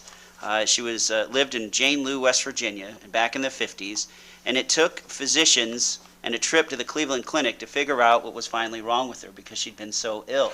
She had type 1 diabetes, and by the time she got that diagnosis and got on regular insulin treatment, that illness ravaged her body. And she met my dad, they got married, they had my brother and I, and by the time she got to be about 33 years old, she started having a series of heart attacks. And I can tell you that, I was 8, 9 years old, and when she finally had that last heart attack on St. Patrick's Day back in 1978, it was a very formative moment for me. And one of the reasons why my grandmother, my dad, the physician, and the coroner all got together and to make sure her underlying illness was on this death certificate was because of future generations, like my kids. They want to make sure, if you look across your family history, you know what? Yeah, grandma died, she had diabetes. And then they'll find a little deeper, and she had a heart attack too. So to suggest somehow that that is a lie is just factually untrue because we know it happens all the time. We mentioned it before. If someone removes a ventilator after a tragic car accident, they end up on a ventilator for several days, and that ventilator is removed, we know that removing a ventilator is not on that death certificate. If someone is under hospice care and over time, we know can happen, is liberal prescriptions of morphine are given, and morphine sometimes causes death. We know that to be true. But is morphine toxicity on any of those death certificates of when that happens? I mean, think about it. We mentioned voluntary stopping of eating and drinking. Starvation certainly isn't on any of those death certificates. It's the underlying illness. And there are legitimate reasons why, and I provided you one, to make sure that people know from generation to generation what took away their loved one. Okay. Now, let's say one last thing. The Oregon legislation went all the way to the Supreme Court, and all parts of it were affirmed by the Supreme Court of the United States. That includes the element of this death certificate we're talking about. Now, I've heard this death certificate thing. I was at the public hearing. Stephen and I, you and I were there. I think it was a little bit longer than Gilligan's Island. It was a 17, 18-hour tour. And I heard this over and over and over again, and no one said something we all know to be true. This happens and it's not a lie. I mean, to say somehow that my parents, or my dad, my grandmother, and a doctor conspired to lie in my mother's death certificate, that's just patently untrue. Okay. I'll Okay. Yes, Mr. I'll Mendelsohn? take that on, and I'm just, simple logic here. I'm not saying you shouldn't put the underlying terminal illness as secondary, but the direct proximate cause of death when you take an overdose of 100 barbiturates is the 100 barbiturates. The fact is, lying on death certificates is something that we find in totalitarian countries. I mean, we all, I think people remember that, and often the first people who wind up being the victims of a regime that lies on death certificates are people with disabilities. Those who do not remember the past are condemned to repeat it. Thank you. Okay. Anyone else? Okay. Yeah, just a little bit. Okay. Maybe I'm just naive, but I really don't understand why you couldn't put both. Why you couldn't just say ALS-DD, which could stand for death with dignity. It would seem to me that this is not that serious an issue. It seems to me that there's reason not to put just straightforwardly suicide there, because to put suicide there, first of all, disguises what it was that put the person in the position to want to take the pills in the first place. But secondly, it can trigger problems with insurance, life insurance, and it can trigger, the word suicide can set in motion a number of problems that I think when the Oregon Act did this, they were trying to avoid those things. Also, counting the suicide rate in the state. They didn't want people who had rationally pursued suicide under the Death with Dignity Act to be thrown in with despondent teenagers or clinically depressed 50-somethings who took their own lives in the absence of good treatment or whatever.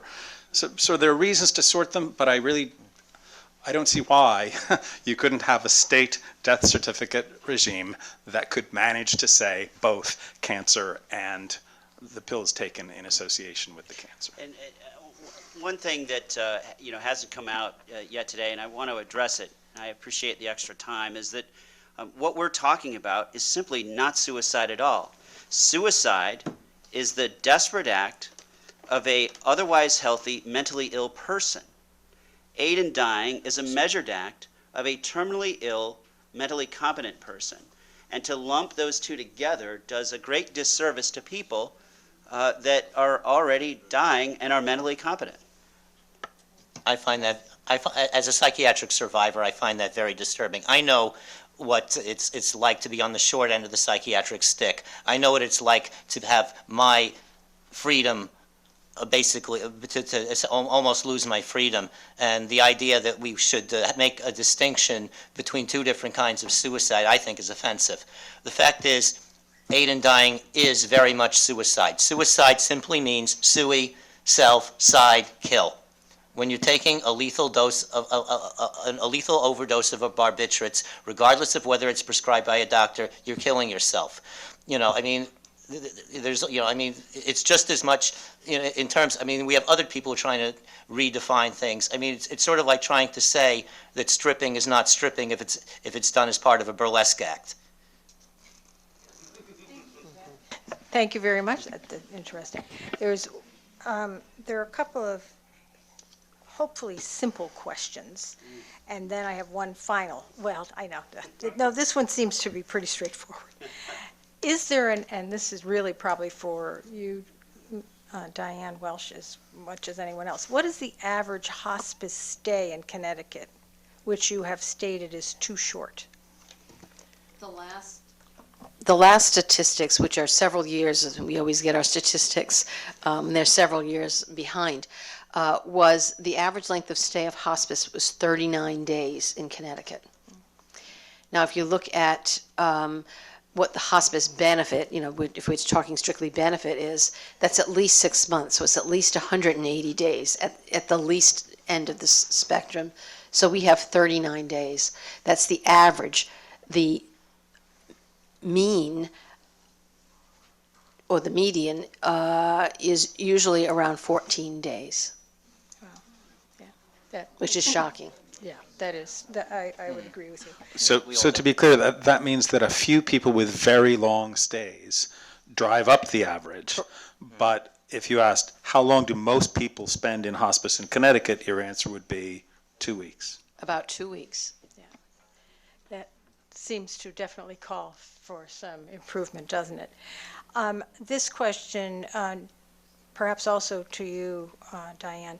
Do you find that people suffer unnecessarily because doctors hold off making a referral to palliative care? Now, we've talked about some of that.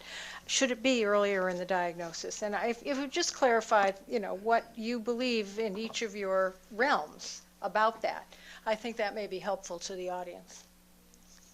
I do think people suffer needlessly because of a number of things, whether it's the physician not making a referral to palliative or hospice care, whether it's the stigma. We talked a little bit about the stigma of the word hospice. So it's sort of a self-directed denial or, not wanting to go on to hospice. People do suffer very seriously and don't realize that there is an option for them. And so hopefully it's programs like this today to open up the fact that there are options and treatments, medications or ancillary treatments. It's not just about medication.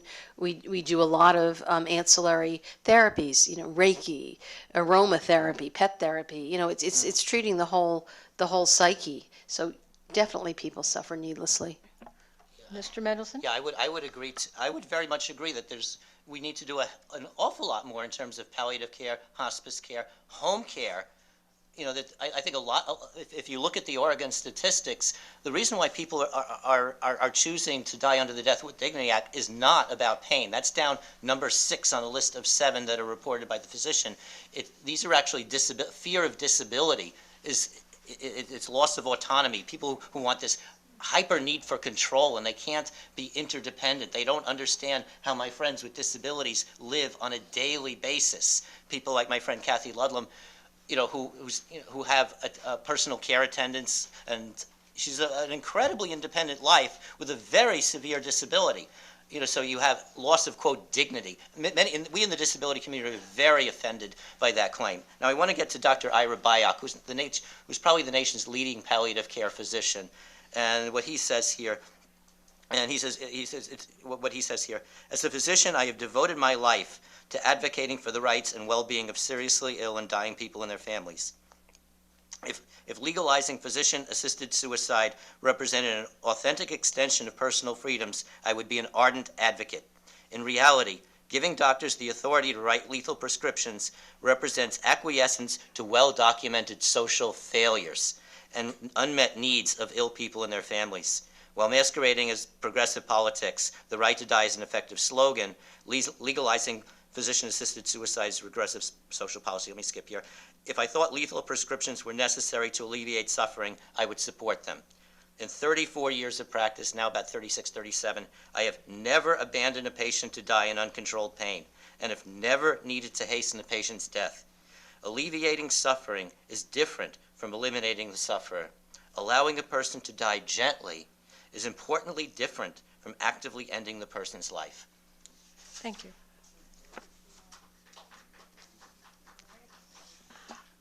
This is the last question, and it was briefly mentioned in some of the discussion, and it's the slippery slope, and specifically asking, can you address the Holland and Belgium models?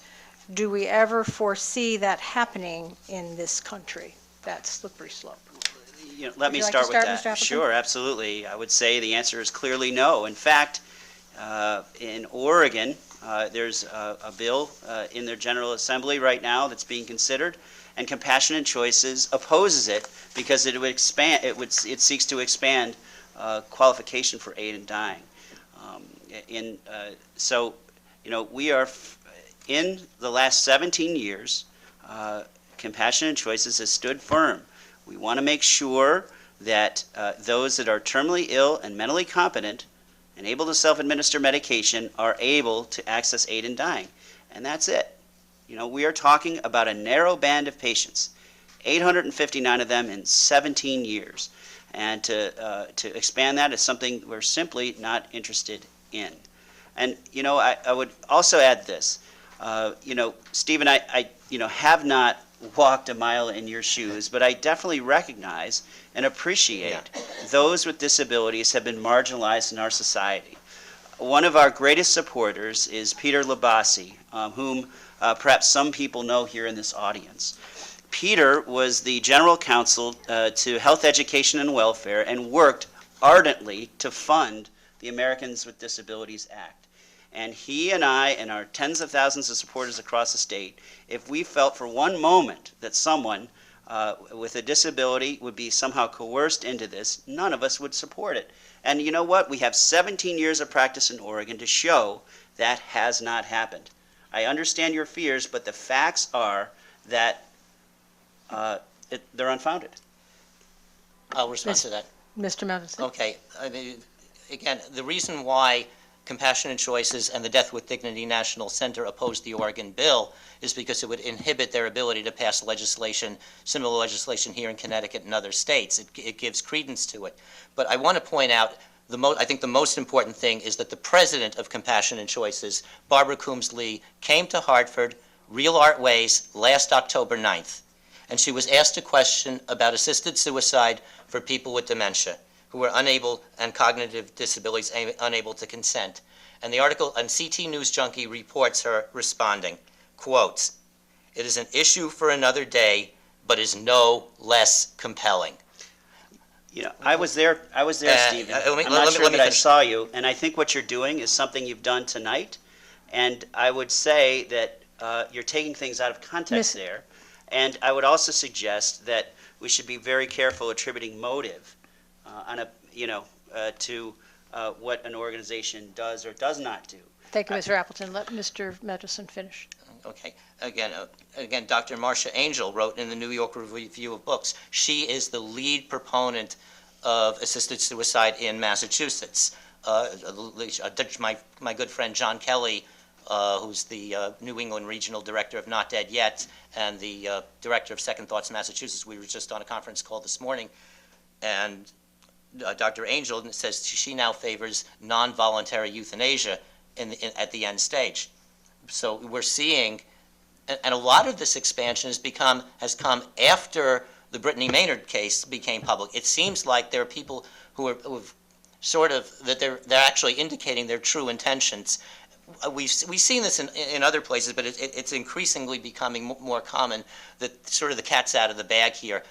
I don't see how you can say that somebody who responds to a question about assisted suicide for people with dementia by saying it is an issue for another day, but no less compelling for people who are mentally not competent to make that decision. The question is, frankly, I would argue that once you pass a bill like this, we have disability discrimination statutes. We find this a form of discrimination in and of itself on its face. Some people get suicide prevention, other people get suicide assistance, and the difference is, whether they have an end-of-life disability. But right here, that once you pass a bill like this, it can be out of the hands of the legislature. All it requires is somebody like Catherine Tucker going to court.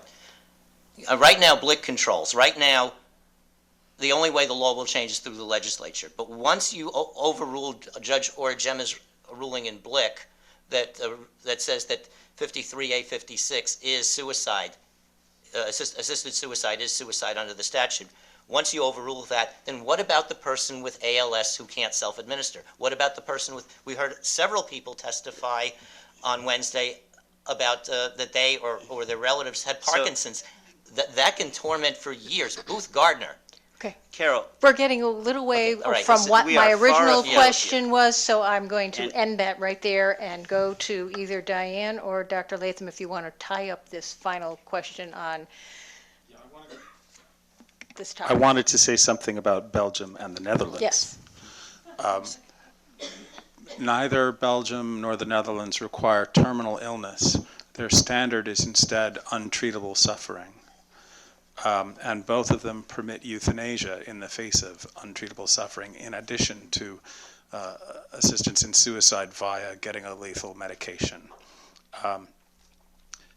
So far in the United States, both in the court cases in Montana and New Mexico and in the legislation that's been passed in Washington and Oregon and Vermont, and in the pending legislation that I'm aware of, no one is actively pressing to move away from people with terminal illness diagnoses or toward euthanasia as opposed to the lethal medication that's self-administered model. People do argue, and I hear it being argued, that this is the, whatever the expression is, the slippery slope, the camel's nose under the tent, and so on. But there are two differences. One is the difference between euthanasia and assisted suicide, and the other is the difference between making these available to people who are terminally ill and making them available to a broader category of people who are, I think, much more subjectively judged to have untreatable suffering. That has opened up a lot of controversy in Belgium and the Netherlands, which I'd like not to see happen here. And Ms. Welch, anything? Final comments? You just turned your mic off. There you go. I agree that I don't sit here, as on heavily on either side. I try to be a neutral party. I think that the problem of this creeping into something else is you take the facts, you take what's come before us, and I think we've said that that has not been the case. Having said that, I think whenever you have personal medical health decisions and it becomes politicized or legalized or in the legal realm, one always has to be a watchdog. I think that is the perfect final comment.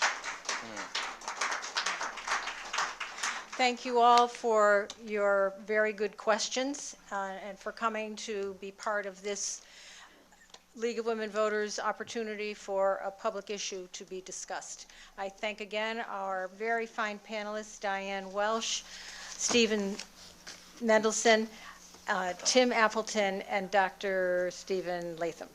Thank you all. Thank you.